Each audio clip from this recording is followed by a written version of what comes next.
다음 세대 기대도 되겠네. 이태석은 FE 서울에서 좀 남았으면 했는데 이태석 아버지가 누군지 모르지. 이을용이야. 이을용 전 선수 아들이 둘이야. 이태석, 이승준. 이태석은 아버지랑 같은 왼발잡이, 그 왼쪽 측면 수비수. 그 둘째 아들은 공격수 오른발잡이 이승준. 양미혁 잘해. 올 시즌 초부터 주전이었다니까. 형들은 아침에 일어나서 운동하고 이제 오후에 전술 팀 훈련 하잖아. 오후에 팀 훈련. 오전에 학교 갔다가 수업 끝나고 팀 훈련 합류하는 거야. 주말에 친구들 이제 외출 외박 나갈 때 얘는 K리그 뛰는 거야. 그 1부 리그를. 이제 여기 있네. 천재지. 스라벤 스포츠 장동입니다. K리그의 여름 이적 시장이 진행되고 있습니다. 이적 시장에는 늘 크고 작은 이야기가 오르내리는데 올해는 유독 그런 이야기들이 있습니다. 이적 이야기 한번 해볼게요.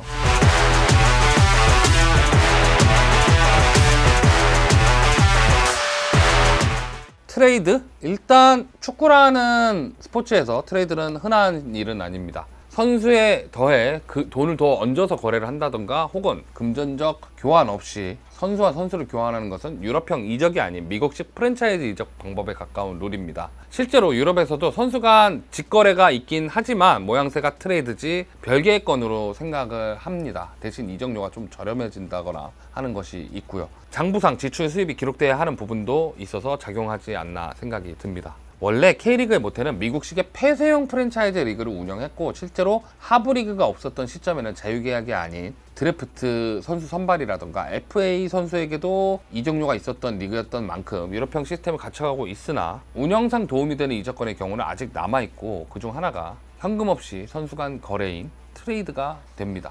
근데 이 트레이드에서 문제가 발생을 합니다. 원두재 이태석의 트레이드 결렬 소식입니다. 이 트레이드가 올 여름 결렬이 되었는데 이게 사건이 된 케이스인데요. 울산 HD의 원두재와 FE 서울의 이태석을 트레이드 하려던 상황에서 이게 갑자기 결렬이 되었는데요. 일단 울산의 원두재가 김천 상무에서 복무를 마치고 해외 진출 루머가 돌기 시작했고 사전에 교감이 있었던지 울산은 사우디에서 FA로 풀린 정우영을 보강하면서 그 이적에 대비하는 느낌을 줬습니다. 하지만 원두재의 해외 이적이 뜻대로 돌아가지 않으면서 울산에 돌아오는 상황이 생겨버렸고 같은 포지션에 같은 역할을 할 수 있는 정우영이 영입되면서 원두재 입지가 굉장히 애매해져 버렸습니다. 그리고 울산의 레프트백에는 이명재라는 부동의 주전이 있지만 다음 세대의 선수가 부족한 상황인 건 맞았고 서울에서는 이태석이 올해 들어 주전에서 밀리면서 능력이 좋은 좌풀백이 딱 탐났던 울산이 정우영까지 영입하며 자리에 여유가 생긴 원두재를 트레이드 하려고 했었던 것이죠. 원두재 입장에서도 정우영과 플레이 타임을 나눠 갖느니 현재 삼선 미드필더 자원이 부족한 서울에서 주전에 등극하면 해외에 자신을 어필할 수 있는 쇼케이스가 될 수도 있고 감각적 차원에서도 도움이 될 수 있는 상황일 수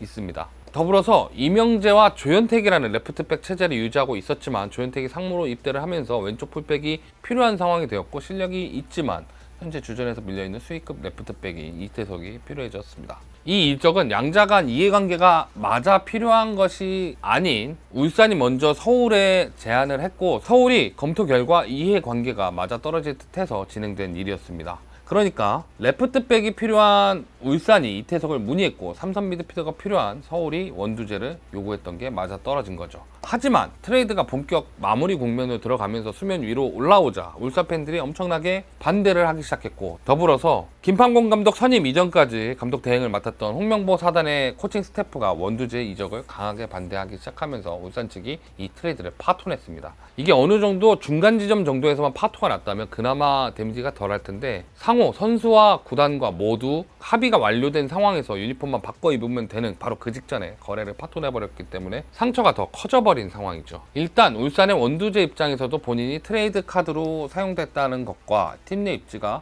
애매해졌다는 점에서 울산에 대한 큰 상처가 생긴 상황이고 서울의 이태석 입장이 굉장히 기가 막힙니다. 구단 관계자들과 선수들과 인사를 끝내놨고 심지어 울산에 살 집까지 구해놓은 상황에서 파토난 상황이라 각자의 데미지가 굉장히 크게 남아있는 상황입니다. 원두재 선수는 현재 팀에서 개인 훈련만 하고 있고 이태석 선수는 경기 출전까지는 시간이 좀 걸리고 당분간 훈련만 하겠다고 했지만 현재는 포항 스틸러스로 이적을 한 상황입니다. 그렇다면 울산 HD의 잘못된 대처에 대해서 한번 알아볼까요? 울산은 트레이드 무산 이후 성명문을 발표했습니다. 요약하자면 정우영의 영입은 원두재 해외 이적으로 인한 영입이었지만 무산되어서 팀 내 입지가 애매해졌고 홍명보 감독이 원두재의 이적을 허락해서 추진된 상황이었다는 것이고 이에 따라 필요한 왼쪽 백인 이태석을 보강하면서 윈윈하려고 했다는 것입니다. 그러나 홍명보 감독이 갑작스럽게 사임하면서 플랜이 깨졌고 팬들이 이 상황을 강하게 반대하고 있으며 김판곤 감독 선임 이전에 감독 대행을 맡고 있던 코칭 스태프들이 원두재의 이적을 강하게 반발했다는 이유를 들어서 무산의 이유를 발표했습니다. 이 과정에서 사족을 붙인 것도 있습니다. 올 시즌 초 수원 삼성 고승범이 울산에 이적하는 과정에서 거의 마무리되던 시점에 수원 삼성의 신임으로 부임한 박경훈 단장이 조건적인 부분이 너무 안 맞다라고 이적을 파토내려고 했지만 울산이 밀어붙여서 고승범의 이적을 성사시킨 건을 굳이 거론을 하였고, 서주환 골키퍼가 지난 22시즌 FC서울로 영입하려던 약속을 그에 지키지 않아서 대신 영입한 골키퍼까지 무려 5명의 골키퍼를 운영했다라는 이야기를 거론하면서 이게 울산만의 문제가 아니라는 식으로 이야기를 했습니다. 이에 대해서 서울도 강하게 반발을 했습니다. 울산이라는 클럽에 대한 위상을 생각한다면 책임질 수 있는 부분을 행동으로 보여줬으면 좋겠다는 입장과 과정의 문제를 신중하게 접근하지 못했던 자신들의 문제라는 이야기를 하면서 울산의 태도를 우회해서 굉장히 신랄하게 비판을 했습니다. 결과적으로 피해는 선수들이 입는 그림입니다. 원두재는 해외 이적을 추진했지만 무산된 결과 타팀 이적을 추진했고, 이적을 허락받은 입장에서 반드시 이적이 이루어질 것이라는 전제 하에 행동을 했을 것이고, 구단의 허락을 받은 마당에 이적이 엎어져서 시간이 필요하다는 입장입니다. 무엇보다 큰 것은 이태석입니다.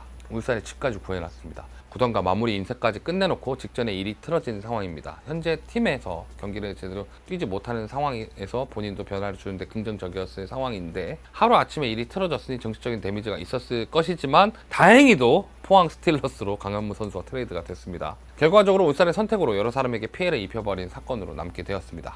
여기 물음표가 있지만 강원FC 양민혁 선수가 토트넘 행을 확정 지었습니다. 고등학교 3학년 나이에 주전으로 맹활약하고 있는 강원FC 양민혁 선수가 토트넘과 협상 중이었던 건 이 대본을 쓰던 시점이고요. 현재는 오피셜이 난 상황입니다. 어제 오피셜이 났죠. 어제가 7월 28일 오피셜이 났습니다. 이게 7월 25일, 그러니까 한 며칠 전부터 알레스테어 골드 기자, 그러니까 토트넘의 전담 기자와 그리고 Here We Go 아시죠? Here We Go로 유명한 파브리지오 로마노 기자가 강원과 토트넘의 양민혁 이적을 사실상 인정하는 분위기로 흘러갔었어요. 그러니까 이 강민혁 선수의 이적이 더 주목을 받았던 이유는 그냥 여름 이적 시장에 이적을 하긴 하는데, 양민혁이 해외 이적을 하는데 단순하게 유럽팀에 가는 것이 아니라 프리미어리그의 탑6 팀 중 하나로 간다는 소문이 돌면서 이 양민혁 선수의 이적이 굉장히 주목을 받았던 상황이거든요. 원래 초기에는 첼시 유소년 담당이 양민혁 선수를 팔로우했다는 소문이 퍼지면서 양민혁의 행선지가 첼시로 결정되는 것으로 보였지만 지지부진해지면서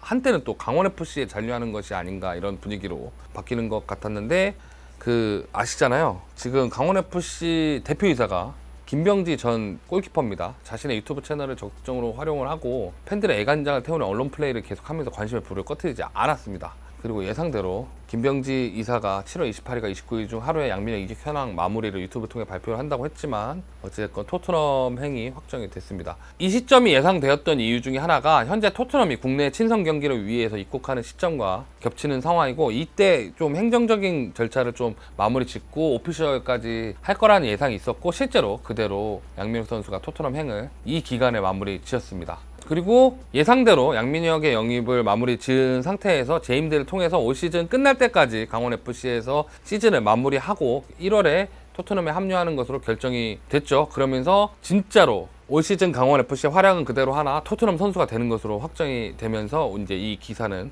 예상으로 끝나는 것이 아닌 진짜 실제화가 되었습니다. 그리고 이제 이렇게 양민혁 선수가 토트넘에 가게 되면서 이영표와 손흥민에 이어서 세 번째 토트넘 소속 한국 선수가 되었습니다.